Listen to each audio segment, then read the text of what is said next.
quarter scale Roadster we got in the store here in Orange, California. And when you look at the car here, you think, wow, this is really neat. And it's something that looks identical to a full-size Roadster, but it's all quarter scale. But when you learn that it was built by a teenager in the late 1930s, the story becomes incredible. Well, let me start at the beginning. We received the vehicle from a consignor who didn't have a whole lot of history on it. He bought it in an auction and thought it was a movie prop car, which we get a lot of movie prop cars here in Southern California. And I'm looking at it thinking, it's just a little too well built for a movie prop car. So digging around to find some provenance on it, I saw this sticker on the windshield, and it says Pocatello Home Schedule 1941.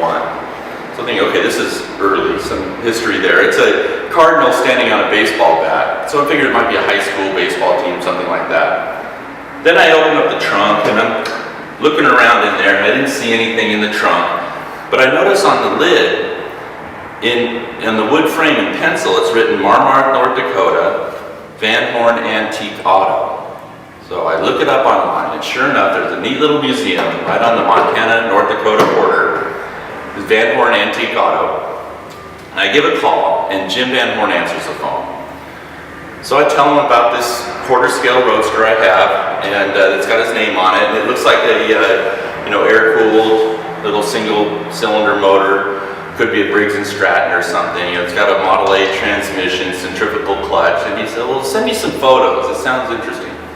So I send him photos, and a week later I get a call. First thing in the morning, excited Jim Van Horn gives me a call and says, Tony, you won't believe, this is a car I built when I was a teenager in the late 1930s. He said a lot of kids were goofing around with stuff like this, and about 20 years ago he sold it to his cousin who was going to put a new rear end in it. The rear end got blown out at some point. And he said, he told his cousin, if you ever sell it, I'll buy it back from you. Well, the cousin gave it up for some back radio, and Jim hadn't seen the car since, until I sent the photos.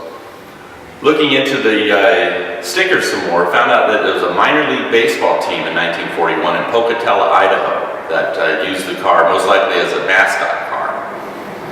So Jim fashioned it after a 1933 Plymouth Roadster. It's got a Plymouth hood ornament where the ship was cut off, most likely to give it scale. It probably looked really huge with that on there. And he's got the cowl lights for the headlights, the grill and the radiator shell was all fashioned, just some neat compound curves. You can tell this thing was home built. The fenders, just beautiful, beautiful piece.